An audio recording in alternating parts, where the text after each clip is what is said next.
स्वागत है आप सभी का बीपीएससी के अगले क्लास में।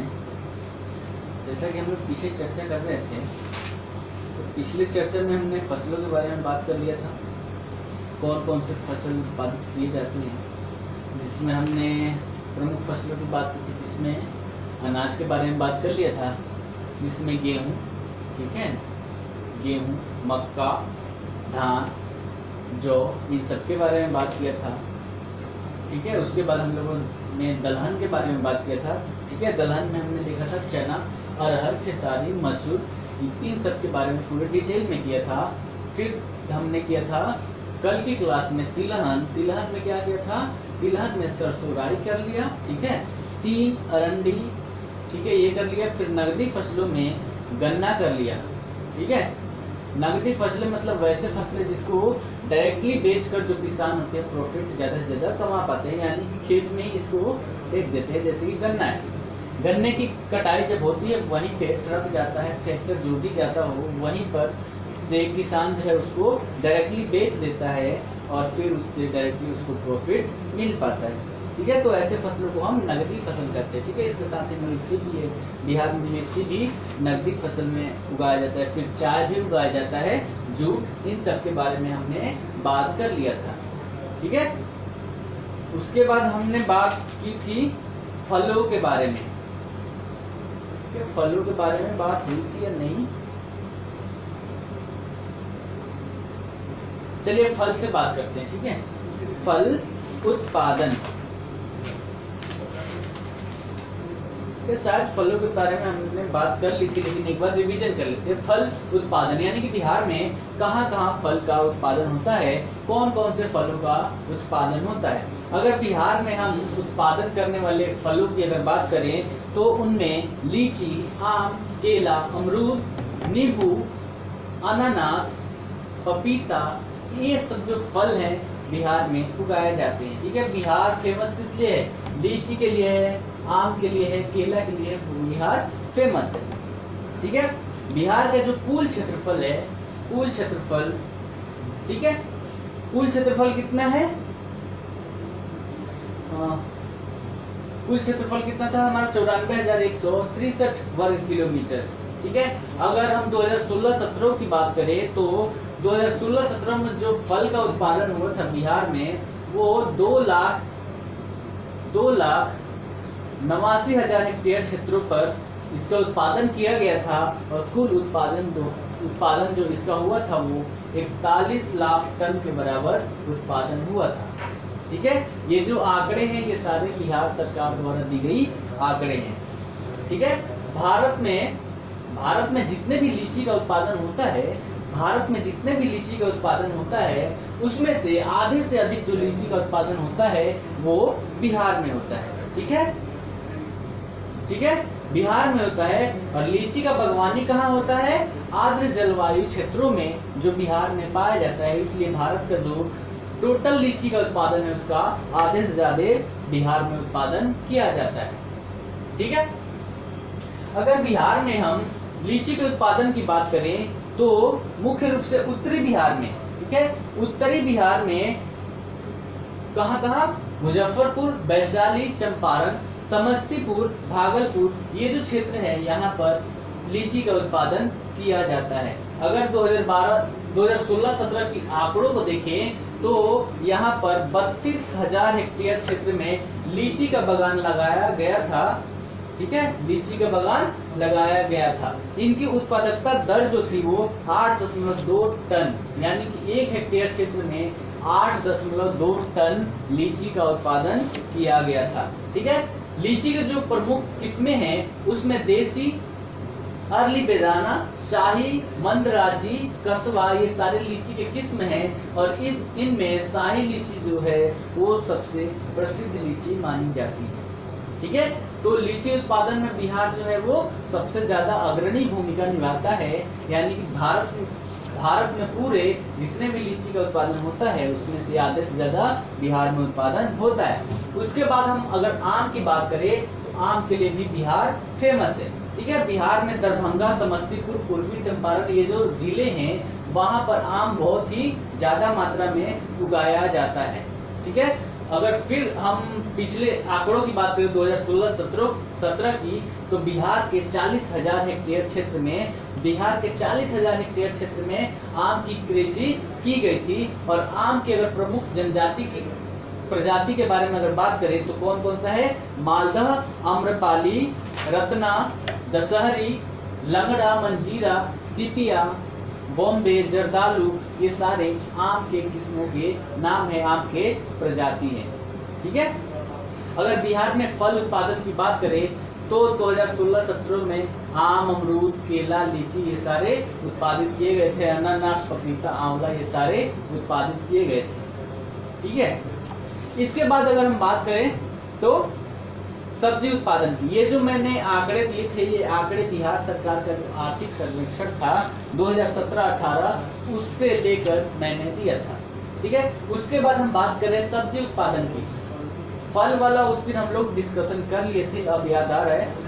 अब बात करेंगे हम सब्जी उत्पादन। ठीक है। सब्जी उत्पादन के लिए जो बिहार है एक अच्छा स्थान है, और अगर पूरे भारत में बात करें तो सब्जी उत्पादन में बिहार का पहला स्थान आता है, यानी कि बिहार प्रथम स्थान पर है सब्जी उत्पादन में। ठीक है। क्योंकि जो नदियों द्वारा यहाँ पर जलोढ़ मिट्टियाँ लाई जाती है, ठीक है, नदियों द्वारा जो अवसाद लाए जाते हैं उनसे जलोढ़ मिट्टी का निर्माण होता है, और इन क्षेत्रों में सब्जी का उत्पादन बहुत ही अच्छे से होता है। जलोढ़ का मैदान जो है वो सब्जी उत्पादन के लिए बहुत ही अनुकूल है। अगर फिर हम 2016-17 की आंकड़ों की बात करें तो 143-44 लाख टन के आसपास सब्जी का उत्पादन किया गया था। बिहार में जो सब्जी उत्पादित किया जाता है उसमें आलू, प्याज, टमाटर, गोभी, बैंगन ये सारे जो सब्जी है इनमें मुख्य रूप से ये उत्पादित किए जाते हैं। ठीक है। आलू की अगर खेती की बात करें तो ये रबी मौसम में किया जाता है। रबी मौसम में जो शरद ऋतु आती है, जब ठंडी पड़ने लगती है उस वक्त इसका उत्पादन किया जाता है। अगर महीने की बात करें तो अक्टूबर से लेकर दिसंबर तक इसको बोया जाता है। ठीक है। अक्टूबर से लेकर महीने तक। बिहार में जो आलू के किस्म जो अगर माना जाए तो उनमें कौन कौन सा है? राजेंद्र, ठीक है, फुफरी ज्योति, फुफरी बदशाह, फुफरी पुखराज, बहुत सारे नाम है, उन सब के बारे में जानना उतनी आवश्यकता नहीं है। ठीक है। आलू जो बिहार राज्य है इसका प्रमुख सब्जी फसल है। ठीक है। यानी कि सब्जी फसल की अगर बात करें तो यहाँ पर आलू सबसे ज्यादा उगाया जाता है। आलू के लिए जो दोमट मिट्टी है, दोमट मिट्टी और बलुई मिट्टी वो सबसे बढ़िया माना जाता है। और अगर सर्वाधिक आलू उत्पादन की बात करें तो नालंदा जिला जो है बिहार में सबसे ज्यादा आलू का उत्पादन करता है। और दूसरे तीसरे स्थान की बात करें तो दूसरे नंबर पर पटना है और तीसरे नंबर पर सारण है आलू उत्पादन में। ठीक है। उसके बाद अगर प्याज की बात करें तो प्याज के उत्पादन में नालंदा, पटना, कटिहार ये सारे जो है वो अग्रणी जिले हैं, ये ज्यादा प्याज उत्पादित करते हैं। ठीक है। उसके बाद गोभी की अगर बात करें तो गोभी वैशाली में, मुजफ्फरपुर, नालंदा, समस्तीपुर ये जो जिले हैं यहाँ पर गोभी उपजाया जाता है। ठीक है। तो ये हो गया हमारा क्या? सब्जी उत्पादन। बिहार में कौन कौन सी सब्जी उत्पादित की जाती है? आलू, प्याज, टमाटर, ठीक है, गोभी, बैंगन ये सारी यहाँ उत्पादित की जाने वाली प्रमुख फसलें हैं। उनके एरिया के बारे में भी हमने देख लिया कि आलू कहाँ उपजाया जाता है, प्याज कहाँ उपजाया जाता है। ठीक है। समझ में आ गया? इसके कुछ डेटा है जो जरूरत नहीं है। इसके बाद हमारा जो टॉपिक है वो कौन सा है? पशुपालन एवं मत्स्य पालन। उससे पहले आप लोग ये फल उत्पादन और कृषि उत्पादन लिख लीजिए। सबसे पहले लिखिए फल।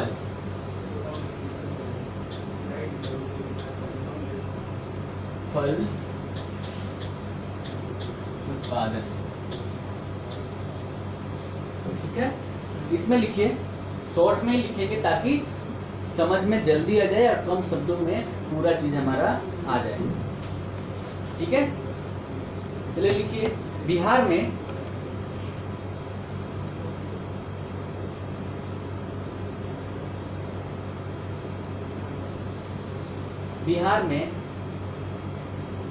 उत्पन्न होने वाले प्रमुख फलों में, बिहार में उत्पन्न होने वाले प्रमुख फलों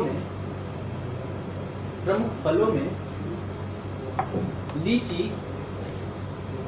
लीची, आम, केला, अमरूद, अनानास, पपीता आदि हैं। पपीता आदि हैं। भारत में कुल लीची उत्पादन का भारत में कुल लीची उत्पादन का आधा से अधिक हिस्सा बिहार में उत्पादित किया जाता है। बिहार में उत्पादित किया जाता है। ठीक है, जलवायु नहीं लिखते हैं, पहले बता दिया। आर्द्र जलवायु में लीची होती है। ठीक है, पहले डालिए लीची और लीची में डैश डालिए, लीची में कहाँ होता है।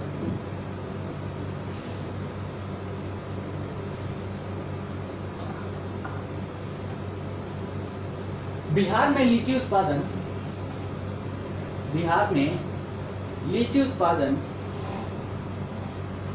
मुख्य रूप से उत्तरी बिहार के मैदानों में मुजफ्फरपुर, वैशाली, चंपारण, समस्तीपुर, भागलपुर आदि में किया जाता है।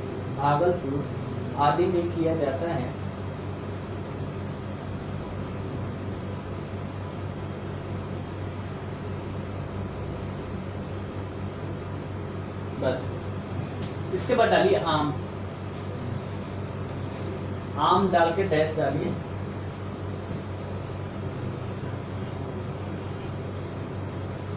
बिहार में आम का उत्पादन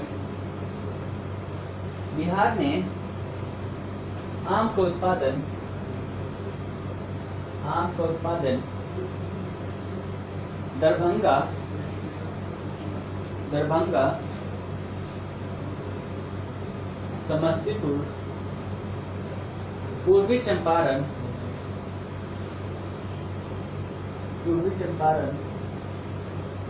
आदि जिलों में मुख्य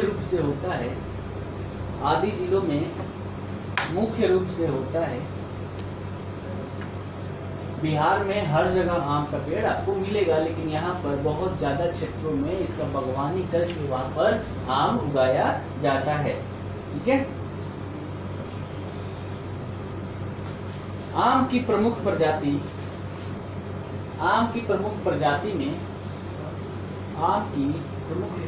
में मालदह, आम्रपाली, दशहरी, लंगड़ा, जर्दालू आदि हैं। ठीक है, ये हो गया। अब डालिए सब्जी उत्पादन।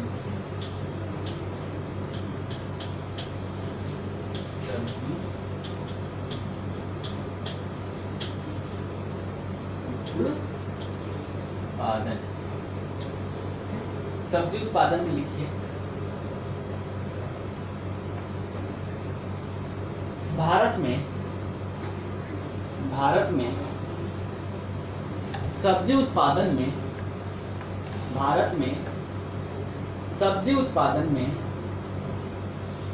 बिहार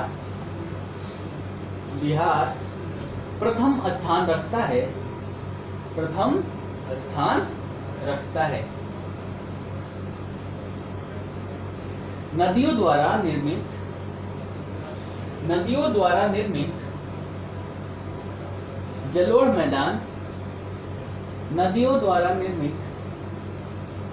जलोढ़ मैदान सब्जी उत्पादन के लिए अनुकूल माना जाता है।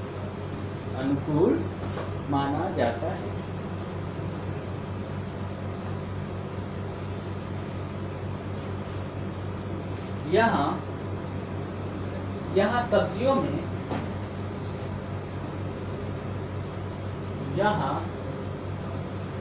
सब्जियों में आलू, प्याज, टमाटर, गोभी, बैंगन आदि प्रमुख है। आदि प्रमुख है। आलू लिख के डैश डालिए। आलू लिख के डैश डालिए। लिखिए इसकी खेती रबी मौसम में अक्टूबर से लेकर दिसंबर तक,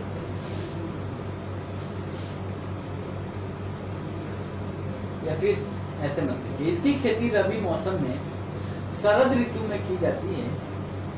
रबी मौसम में शरद ऋतु में की जाती है, जिसे अक्टूबर से लेकर दिसंबर तक बोया जाता है। जिसे अक्टूबर से लेकर दिसंबर तक बोया जाता है।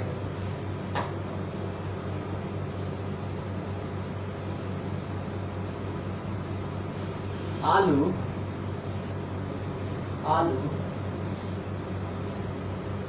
राज्य की प्रमुख सब्जी फसल है। आलू राज्य की प्रमुख सब्जी फसल है, जिसका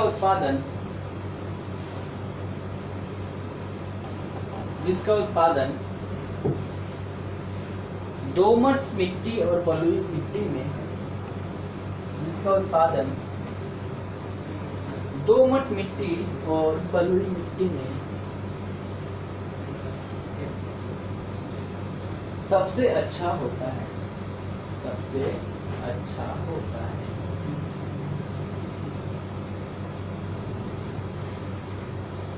नालंदा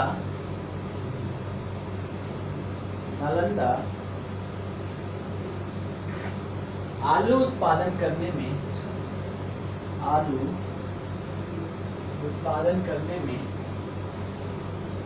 अग्रणी जिला है।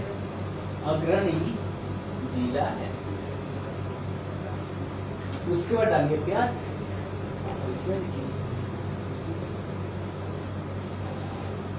प्याज का उत्पादन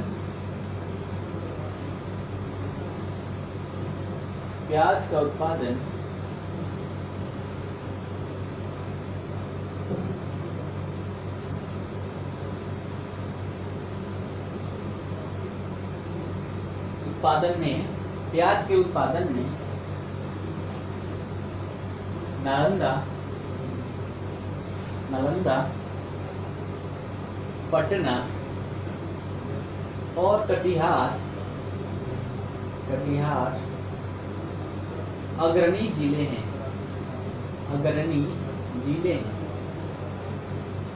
साथ ही गेहूं का उत्पादन गोभी का उत्पादन वैशाली, मुजफ्फरपुर, नालंदा, समस्तीपुर आदि जिलों में किया जाता है।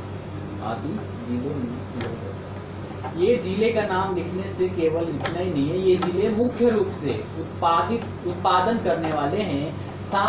लेकिन अगर हम देखें तो बिहार के हर जिले में सब्जी का उत्पादन किया जाता है, जितने भी मैदानी क्षेत्र हैं। क्योंकि अगर बिहार को देखें तो 96% मैदानी क्षेत्र है, जिसमें से 90% जो है वो जलोढ़ क्षेत्र है, और जलोढ़ क्षेत्रों में सब्जी का उत्पादन बड़े ही अच्छे तरीके से किया जाता है।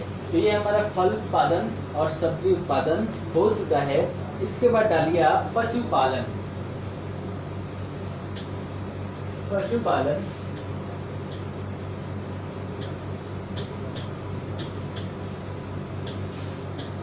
एवं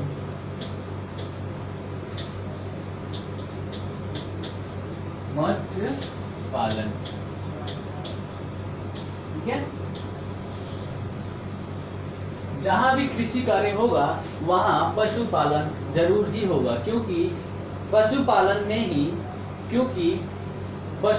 में ही अगर बिहार की बात करें तो कृषि के अंतर्गत फसल का उत्पादन, ठीक है, कृषि की अगर हम बात करते हैं तो इसमें फसल के उत्पादन के साथ साथ पशुपालन, मत्स्य पालन, फल और पुष्प का उत्पादन, ये सारा चीज कृषि के अंतर्गत ही आता है। और बिहार जो है वो कृषि पर निर्भर ही अर्थव्यवस्था है, ठीक है। तो कृषि हमने कर लिया, अब पशुपालन एवं मत्स्य पालन की हम बात करेंगे, ठीक है। पशुपालन की अगर बात करें, बिहार में पशुपालन किस लिए किया जाता है, पशुपालन का मेन टारगेट क्या है, ठीक है। अगर इसकी बात करें तो पशुपालन का जो हम करते हैं, सबसे पहला काम पशुपालन के लिए क्या, कृषि में, कृषि कार्य में पशुओं का उपयोग, ठीक है, कृषि कार्य में पशुओं का उपयोग। अगर दूसरी बात करें तो दूसरी बात क्या होगी, पशुओं के पशुपालन में उससे उत्पादित होने वाले दूध, ठीक है, अंडे या फिर दूध से संबंधित जो भी है, यानी कि दूध एवं दूध से संबंधित उत्पादों की प्राप्ति के लिए हम पशुपालन करते हैं। और तीसरी जो है, तीसरी किस लिए करते हैं, तीसरी मांस एवं चमड़े की प्राप्ति के लिए, ठीक है। तो तीन मुख्य कारण है पशुपालन के लिए। पहला क्या है, कृषि में, कृषि कार्य में पशुओं का उपयोग, ठीक है। दूसरा दूध एवं दूध से संबंधित जो भी उत्पाद है उसको, उसके प्राप्ति के लिए। और तीसरा क्या है, मांस और चमड़े की प्राप्ति के लिए हम पशुपालन करते हैं, ठीक है। अगर बिहार की अगर बात करें तो बिहार में पशुपालन के अंतर्गत भेड़, मुर्गी, सुअर, बकरी, ये सारे तो हैं ही, साथ ही गाय, बैल, ये सारे भी यहाँ पर पाले जाते हैं, ठीक है। पशुपालन जो है राज्य में सबसे ज्यादा कहाँ होगा, शहरों में तो होगा नहीं, ग्रामीण इलाकों में, ग्रामीण इलाकों में यहाँ पर ये जो पशुपालन है वो रोजगार के लिए एक अच्छा भूमिका निभाता है, वहाँ पर लोगों को रोजगार मिलता है। अगर हम गाय पालते हैं तो गाय दूध देगी और उसके दूध को हम डेयरी फार्म में ले जाकर बेचेंगे, जिससे आय का एक स्रोत हो जाता है, ठीक है। दूध से हम दही भी बनाते हैं और दही बनाकर भी बेचते हैं, और साथ ही घी भी बनाते हैं जो हम बाजारों में बेच सकते हैं, जिससे हमें प्रॉफिट होता है, ठीक है। तो गाँव में जो ये पशुपालन है वो आय का एक मुख्य साधन के रूप में कार्य करता है, ठीक है। बिहार ये पशु गणना भी होती है, तो 2012 में जो पशु गणना हुई थी, 2012 में जो पशु गणना हुई थी उसके अनुसार जो राज्य में पशु थे वो 329 लाख, ठीक से, ठीक है, 329 लाख से ज्यादा वहां पर पशु थी। पशुओं की जो जनगणना होती है, पशु गणना होती है, वो प्रत्येक 5 वर्ष में होती है, लेकिन 2017 में ये हो नहीं पाई है, इसलिए 2012 का ही हम डेटा आपको बता रहे हैं, ठीक है। अगर पशुओं में बात करें, ठीक है, तो गाय बैल जो है, गाय बैल 12,232 अवेलेबल थे, ठीक है। ये सब छोड़िए, बकरा बकरी वो 12,154, सुअर 650, ये सारे आंकड़े हैं जो पशुपालन विभाग है बिहार सरकार का। बिहार सरकार के पशुपालन विभाग पर जाकर आप ये सब चीज देख सकते हैं, बिहार सरकार के वेबसाइट पर ये चीज करना आपका काम है, क्योंकि इसमें करंट जो एक्टिविटी है, जो नए नए डेटा हैं, वो चीज पता होना चाहिए, इसलिए आपको वहां जाकर इसको देखने, ठीक है। बिहार में पशुपालन के जो उद्देश्य हैं वो अभी मैंने बता दिया कि 3 उद्देश्य है पशुपालन करने के मुख्य रूप से। कौन कौन से, कृषि कार्य में पशुओं का उपयोग हेतु, ठीक है, कृषि कार्य में पशुओं के उपयोग हेतु। पहले जो कृषि कार्य होता था तो उसमें अधिकतर पशुओं का प्रयोग होता था, जैसे कि खेत जोतना है तो उसमें भी पशुओं का प्रयोग करते थे, कोई सामान ढोना है उसमें भी पशुओं का प्रयोग करते थे। लेकिन हाल के दिनों में मशीनीकरण हुआ है, और मशीनीकरण की वजह से जो उत्पादन क्षमता हुई है वो हमारी बढ़ी हुई है, ठीक है। तो पहला कार्य क्या था, कृषि कार्य में पशुओं के उपयोग हेतु। दूसरा कार्य है दूध एवं दूध से संबंधित उत्पादों की प्राप्ति हेतु, और तीसरा है मांस एवं चमड़े की प्राप्ति हेतु, ठीक है। पशुपालन क्षेत्र से जो प्राप्त होने वाले उत्पाद है वो कौन कौन से, दूध है और दुग्ध पदार्थ है, यानी कि दूध और दूध से बने पदार्थ। दूध से कौन कौन से पदार्थ बनते हैं, दही बनता है, पनीर बनता है, घी बनता है, ये सारे चीज किससे बनते हैं, दूध से, ठीक है। उसके बाद क्या प्राप्त होता है पशुपालन से? अंडा। मुर्गियां पालते हैं, ठीक है, तो मुर्गियों से हमें अंडा मिलता है। उसके बाद मांस, ठीक है, बकरी का मांस के रूप में जो पशुपालन किया जाता है बिहार में, उसमें मुर्गी है, बकरी है, सुअर है, ये सारे मांस के उत्पादन के लिए हम उसका पशुपालन करते हैं, ठीक है। अगर 2016-17 की जो आंकड़े देखें, ठीक है, 2016-17 के आंकड़े, तो उसमें दूध का जो उत्पादन हुआ था वो 87 लाख टन के आसपास हुआ था, ठीक है, दूध का उत्पादन 87 लाख टन, अंडे का उत्पादन 111 करोड़ के आसपास हुआ था, ठीक है। ये सारा जो आर्थिक सर्वेक्षण हुआ था बिहार का, उसमें ये सारा डेटा दे रखा है, ठीक है। बिहार में इतना पशुपालन होता है तो इसका मुख्य कारण क्या है? क्योंकि बिहार में वैसी अनुकूल परिस्थितियां अवेलेबल है जहां पर हम पशुपालन कर सके। अब पशुपालन करने के लिए क्या चाहिए? वहाँ का जो जलवायु है, ना ज़्यादा गर्म होना चाहिए, ना ज़्यादा ठंड होनी चाहिए, ठीक है। साथ ही उनके लिए चारा की उपलब्धता होनी चाहिए, जो यहाँ पर बहुत ही ज़्यादा मात्रा में उपलब्ध होती है। जो मोटे अनाज हम लगाते हैं, तो मोटे अनाज के बीज निकालते हैं और उसके बाद जो भी बचे होते हैं सारे चारे के रूप में हम प्रयोग कर लेते हैं, ठीक है। तो ये सारी परिस्थितियां बिहार में अवेलेबल है, जैसे अनुकूल जलवायु, ठीक है, जल, ये सारा चीज पर्याप्त मात्रा में यहाँ पर अवेलेबल है। साथ ही मक्का, ज्वार, बाजरा, जिनोरा, ये सब पौधे हैं, इन सब का प्रयोग हम चारे के रूप में कर लेते हैं, ठीक है। ये सारी बातें समझ में आ गया। अब इसके बाद बिहार में दूध उत्पादन को बढ़ाने के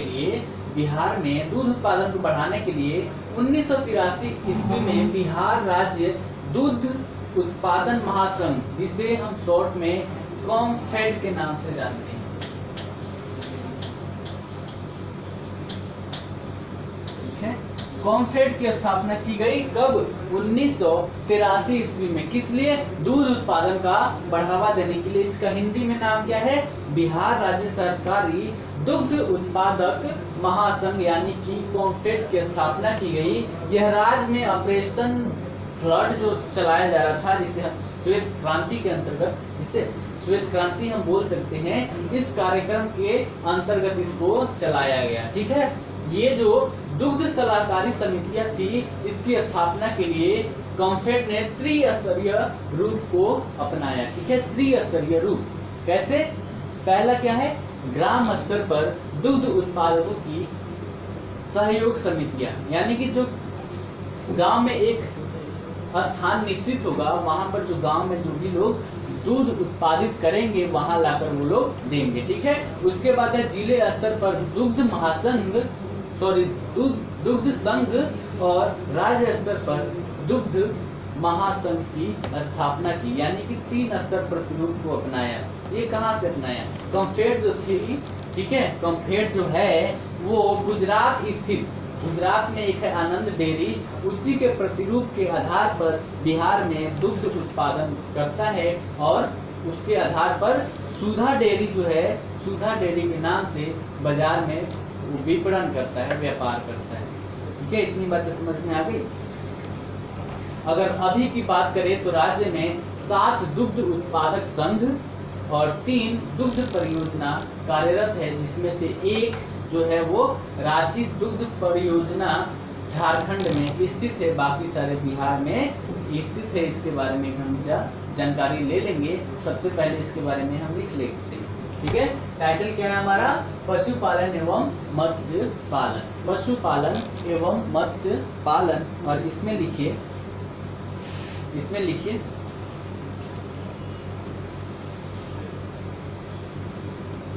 कृषि के अंतर्गत फसल उत्पादन के साथ साथ पशुपालन, मत्स्य पालन, फल एवं पुष्प उत्पादन आदि को भी शामिल किया जाता है,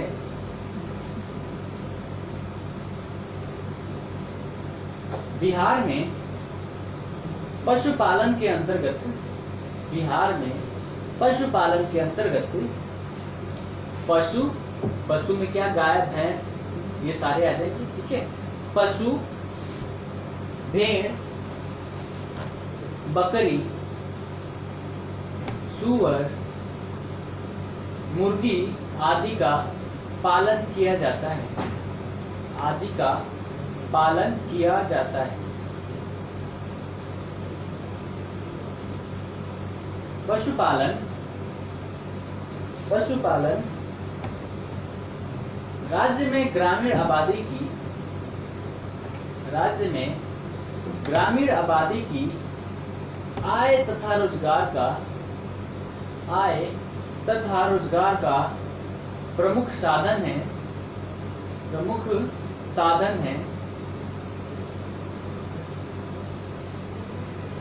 यह क्षेत्र कुल ग्रामीण आय का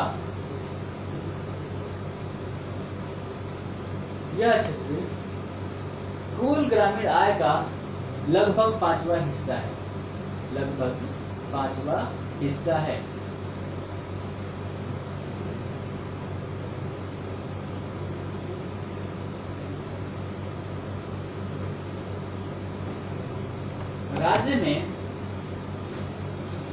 राज्य में गाय और भैंस की सर्वाधिक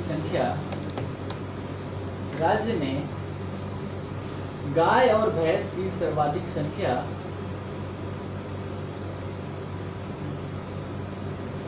पटना,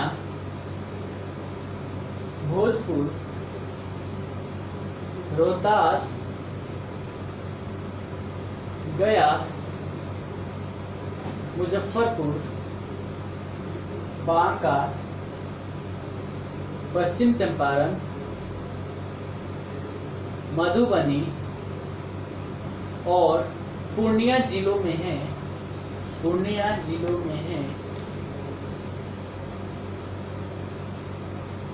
बिहार के उत्तरी पूर्वी, ठीक है, बिहार के उत्तरी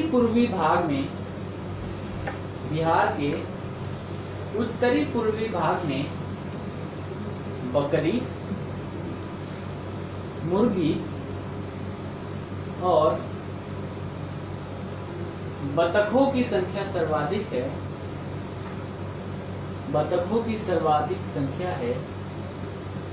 जबकि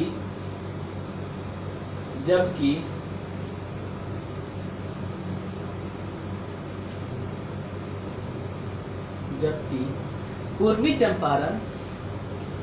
चंपारण, अररिया और कटिहार में बकरियों की संख्या सर्वाधिक है। पूर्वी चंपारण, अररिया और कटिहार में बकरियों की संख्या सर्वाधिक है।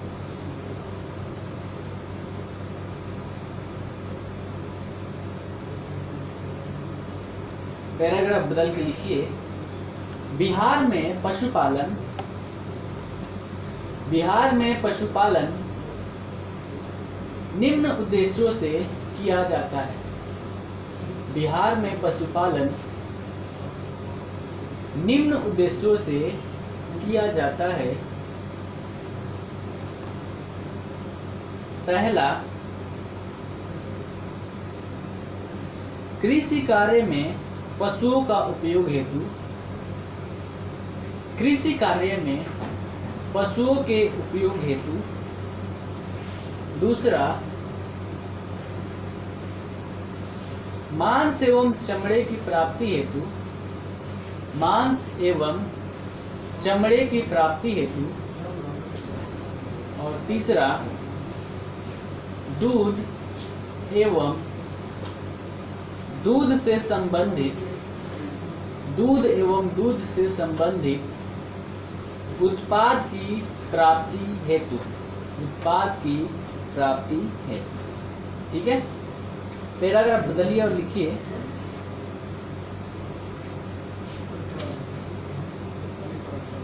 पशुपालन क्षेत्र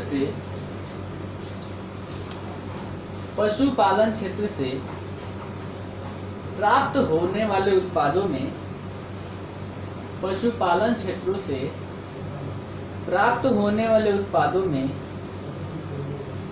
दूध एवं दुग्ध पदार्थ जैसे कि पनीर, दही, ये सारा, घी, ये सब लिख सकते हैं, ठीक है। दूध एवं दुग्ध पदार्थ, मांस, अंडा, मछली आदि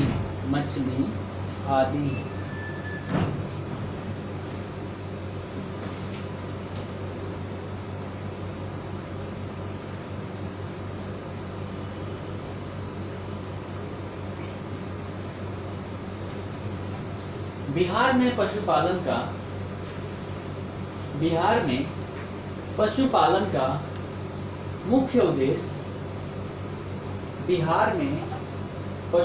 का मुख्य उद्देश्य कृषि कार्यों के लिए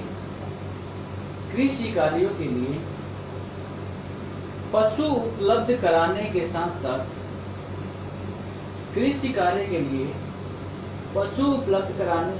साथ दूध उत्पादन करना है।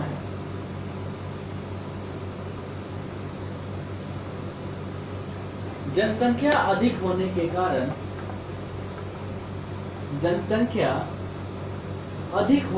कारण दूध एवं उससे निर्मित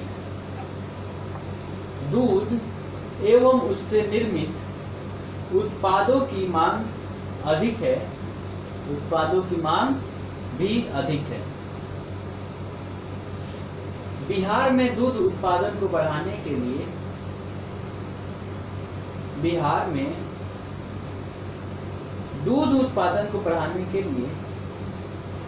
1983 ईस्वी में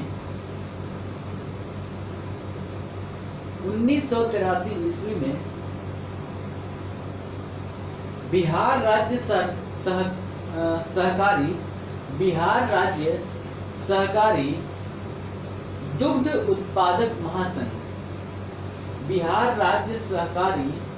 दुग्ध उत्पादक महासंघ ब्रैकेट में लिख लीजिएगा कॉम्फेड, ठीक है, इसका शॉर्ट फॉर्म है। कॉम्फेड की स्थापना की गई।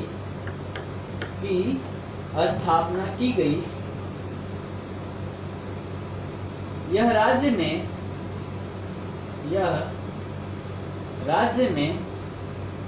श्वेत क्रांति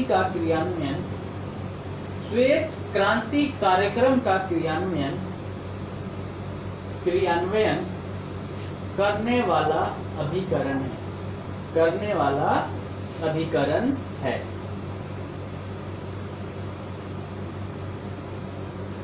दुग्ध सहकारी समितियों की स्थापना के लिए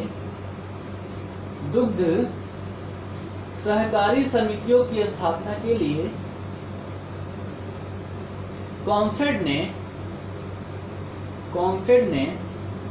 त्रिस्तरीय प्रतिरूप को अपनाया। एक नंबर लिखिएगा पहला, ग्राम स्तर पर दुग्ध उत्पादकों की सहयोग समितियां। ग्राम स्तर पर दुग्ध उत्पादकों की सहयोग समितियां। दूसरा, जिले स्तर पर दुग्ध संघ।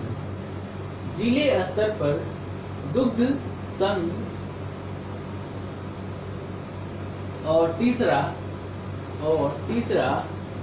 राज्य स्तर पर दुग्ध महासंघ।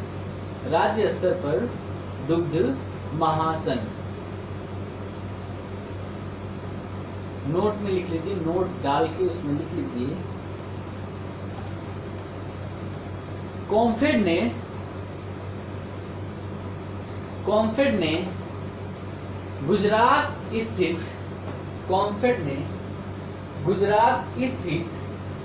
आनंद डेयरी के प्रतिरूप बिहार में भी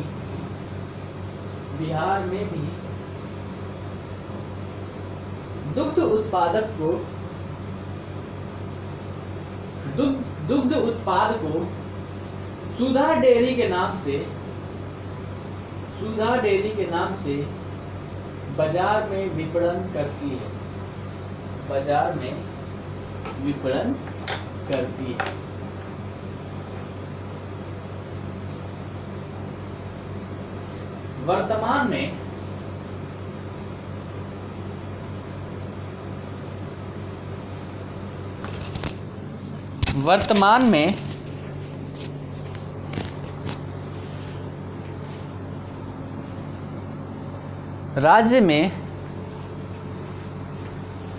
वर्तमान में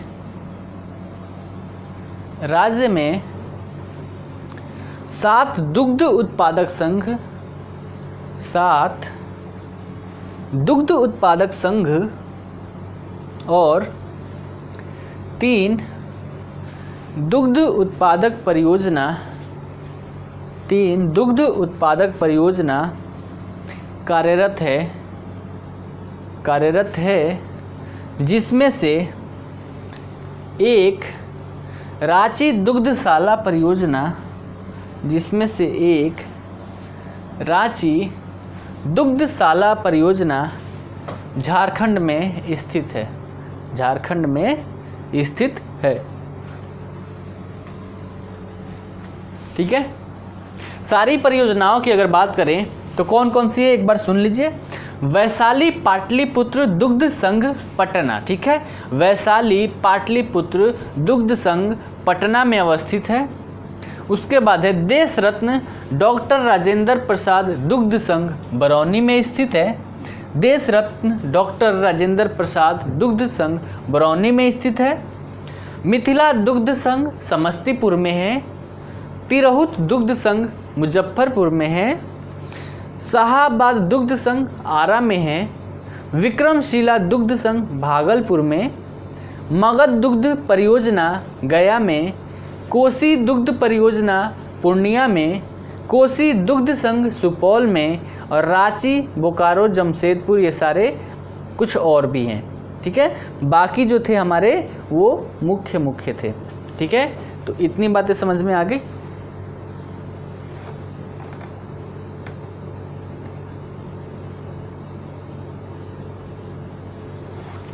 चलिए, इसके साथ ही बिहार में दुग्ध उत्पादक संयंत्र भी स्थापित किए गए हैं, जो बरौनी, पटना, मुजफ्फरपुर, सारण और आरा में स्थापित किए गए हैं। प्रश्न ये पीटी में आ सकता है कि दुग्ध उत्पादक संयंत्र निम्न में से कहाँ स्थापित नहीं किया गया है। ठीक है, तो कहाँ है? बरौनी, पटना, मुजफ्फरपुर, सारण और आरा में दुग्ध उत्पादक संयंत्र स्थापित किए गए हैं। इनको छोड़ के ऑप्शन में जो भी होगा वो हमारा उत्तर हो जाएगा। ठीक है, दुधारू पशुओं की अगर बात करें, पशुपालन की बात हो रही है, तो दुधारू पशुओं में कौन कौन सी है? प्रमुख जो पशुएं हैं वो कौन कौन सी है? गाय और भैंस सबसे ज़्यादा दूध उत्पादन करने वाली है। ठीक है, राज्य में अच्छे नस्लों की बहुत सारी गायें पाई जाती है। जैसे इन नस्लों में कौन कौन सी है? जर्सी है, ऑस्ट्रेलियाई है, दोगली है, साहिवाल, पंजाबी गिर, सिंधी, देवनी, ये सारी जो नस्लें हैं ये बिहार में पाली जाती है। अगर भैंसों की नस्लों की बात करें तो इसमें मथुरही, भदावरी, मुर्रा, ठीक है, उसके बाद सुरती, मेहसाना, नागपुरी, रोहतक, ये जो नस्लें हैं ये भी बिहार में पाली जाती हैं।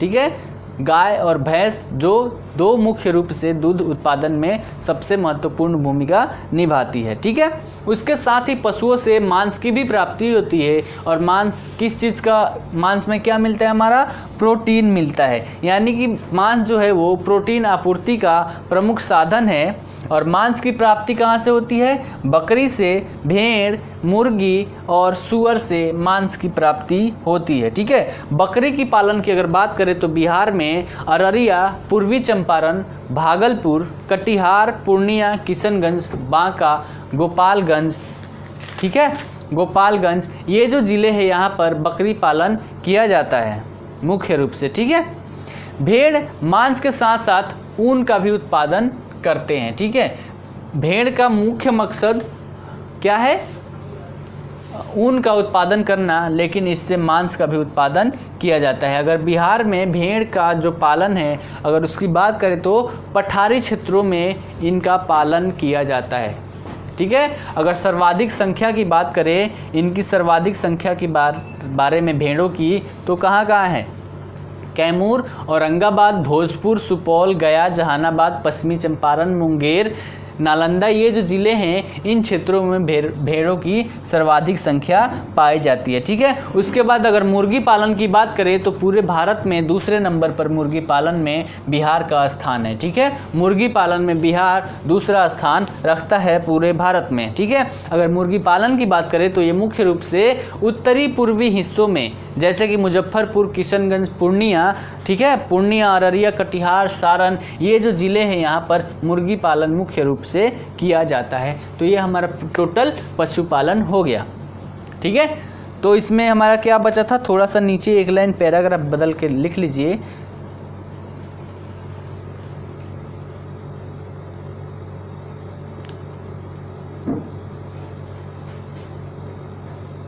दुधारू गायों में, दुधारू पशुओं में गाय एवं बैल प्रमुख है, गाय एवं बैल प्रमुख है, जिसकी बहुत सारी नस्लें बिहार में पाली जाती है, जिसकी बहुत सारी नस्लें बिहार में पाई जाती है।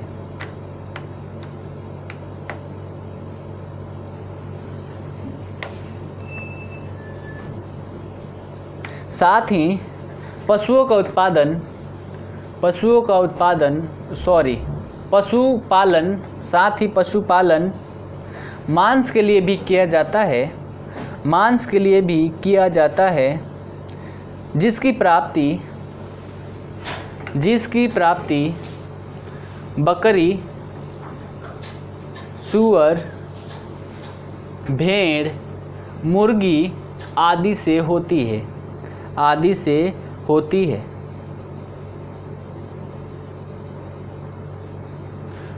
बकरी का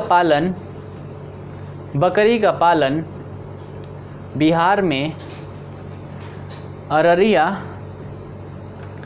पूर्वी चंपारण, भागलपुर, कटिहार, पूर्णिया, किशनगंज, बांका, गोपालगंज आदि जिलों में की जाती है।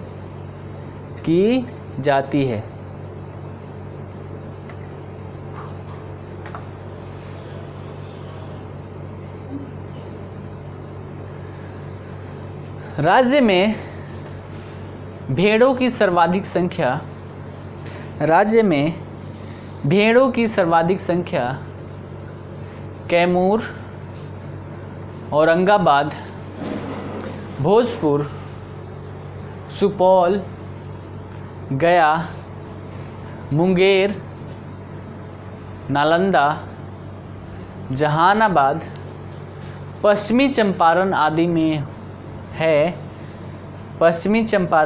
में है, जिससे मांस के साथ ऊन का भी उत्पादन किया जाता है, ऊन का भी उत्पादन किया जाता है।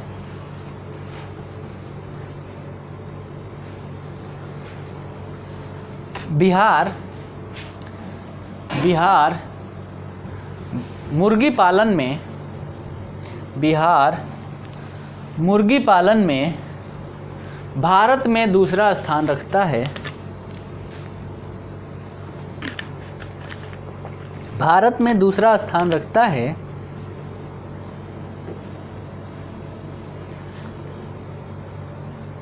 दूसरा स्थान रखता है जो मुख्य रूप से बिहार के उत्तरी पूर्वी हिस्सों में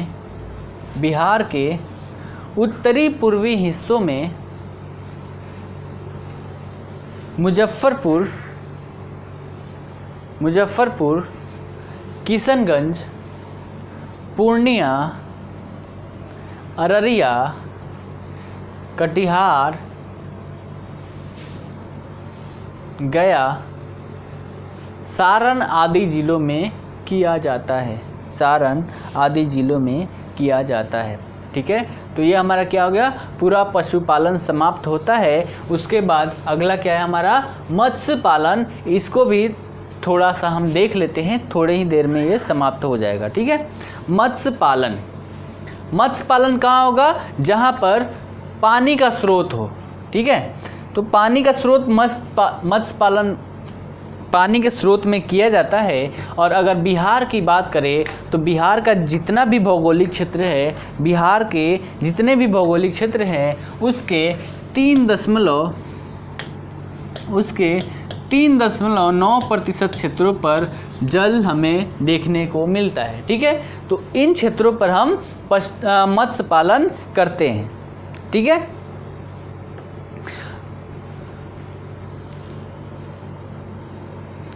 अगर मछली उत्पादन की बात करें बिहार में अगर मछली उत्पादन की बात करें तो मधुबनी, दरभंगा और पूर्वी चंपारण हैं, ये अग्रणी भूमिका निभाते हैं। यानी कि यहाँ पर सबसे ज़्यादा मछली उत्पादन किया जाता है। कहाँ, मधुबनी, पूर्वी चंपारण, दरभंगा, समस्तीपुर, इन जगहों पर सबसे ज़्यादा मछली उत्पादन किया जाता है। और साथ ही मछली उत्पादन के लिए जो उनका बीज बनाया जाता है उनमें कहाँ मधुबनी, दरभंगा और पूर्वी चंपारण है, वहाँ पर मछली का बीज सबसे ज़्यादा बनाया जाता है। ठीक है, साथ ही राज्य में 129,37,000 रुपये के व्यय से पटना में एक जगह है मीठापुर। ठीक है, मीठापुर, जहाँ पर मत्स्य अनुसंधान केंद्र का स्थापना का प्रस्ताव रखा गया है। यानी कि वहाँ पर ये अनुसंधान, ठीक है, मत्स्य अनुसंधान केंद्र वहाँ पर स्थापित किया जाएगा। ठीक है, इसके साथ ही फतुहा के पास, ठीक है, फतुहा के एक जगह है सोनारू में मत्स्य बीज फार्म। ठीक है, मत्स्य बीज फार्म की स्थापना की जा रही है, जिस पर लगभग 1 करोड़ रुपए का खर्च आएगा। ठीक है, कहाँ, फतुहा के सोनारू में क्या स्थापित किया जा रहा है, मत्स्य बीज फार्म। ठीक है, तो ये 2 फैक्टे आप लोग याद रख लीजिएगा, इसको लिख लीजिए आप, बिहार में मत्स्य पालन, मत्स्य उत्पादन। ठीक है, इसमें लिखिए राज्य के कुल क्षेत्रफल का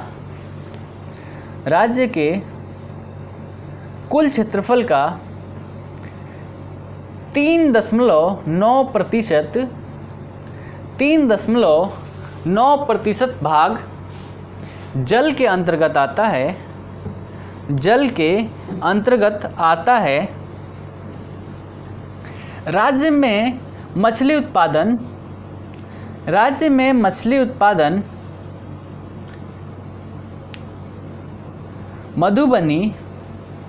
मधुबनी, पूर्वी चंपारण, दरभंगा, समस्तीपुर आदि जिलों में विशेष रूप से होती है या फिर प्रमुख रूप से होती है। राज्य में 129,37,000 रुपये के व्यय से 129,37,000 रुपये के व्यय से पटना के मीठापुर में मत्स्य अनुसंधान केंद्र की स्थापना का प्रस्ताव रखा गया है। मत्स्य अनुसंधान केंद्र की स्थापना का प्रस्ताव रखा गया है।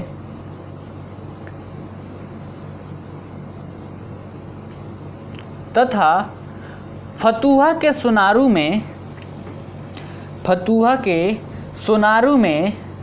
मत्स्य बीज फार्म की स्थापना की जा रही है, जिस पर लगभग 1 करोड़ रुपए का खर्च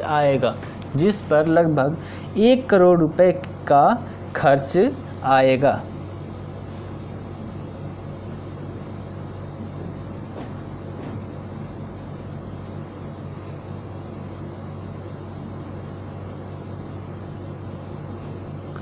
मत्स्य पालकों की सुरक्षा के लिए मत्स्य पालकों की सुरक्षा के लिए 2011-12 में सार्वजनिक क्षेत्र के उपक्रम ओरिएंटल इंश्योरेंस कंपनी द्वारा बीमा योजना शुरू की गई जिसके तहत 3200 रुपये प्रति हेक्टेयर की किस्त तय की गई, जिसके अंतर्गत 3200 रुपये प्रति हेक्टेयर की किस्त 3200 रुपये प्रति हेक्टेयर की किस्त तय की गई, जिसकी आधी रकम लाभार्थी द्वारा तथा आधी रकम राज्य सरकार द्वारा दी जाएगी। ठीक है, तो ये हो गया हमारा पूरा पशुपालन और मत्स्य पालन। इसके साथ ही कुछ बातें हैं, ये सुन लेते हैं, इसके बाद हम सेशन का समाप्ति करते हैं और फिर कल जो आएंगे, कल हम आगे की बातों की चर्चा करेंगे। जैसे कि पशुपालन क्षेत्र को प्रोत्साहित करने के लिए राज्य सरकार द्वारा बहुत सारे कदम उठाए गए हैं। जैसे पशु चिकित्सा हर जगह उपलब्ध कराई जा रही है। ठीक है, बंध्याकरण किया जा रहा है उनमें। ठीक है, कृत्रिम गर्भाधान की व्यवस्था की जा रही है, उनमें टीकाकरण किया जा रहा है। ठीक है, उसके साथ ही चारा के बीज जो है, ठीक है, चारा के लिए जो भी बीज मिलते हैं जिसको हम उपजाते हैं, उसको भी, इन सब चीज़ों को सरकार की तरफ से फ्री में उपलब्ध कराया जा रहा है। ठीक है, 2010-11 से राज्य में आधुनिक प्रौद्योगिकी, दवाओं तथा उपकरणों से युक्त एम्बुलेंस की भी सुविधा उपलब्ध कराई गई है। ठीक है, राज्य सरकार ने पटना, मुंगेर, भागलपुर, सहरसा, पूर्णिया, मुजफ्फरपुर, दरभंगा, छपरा, ये जो जगह है, साथ ही बांका, वहाँ पर कृत्रिम गर्भाधान हेतु तरल नाइट्रोजन के लिए भंडार गृह स्थापित किया गया है। ठीक है, राज्य में मांस उत्पादन को स्वच्छ एवं साफ सुथरा बनाने के लिए प्रत्येक जिले में 1-1 करोड़ रुपए के लागत से आधुनिक पशुवधशाला का भी निर्माण किया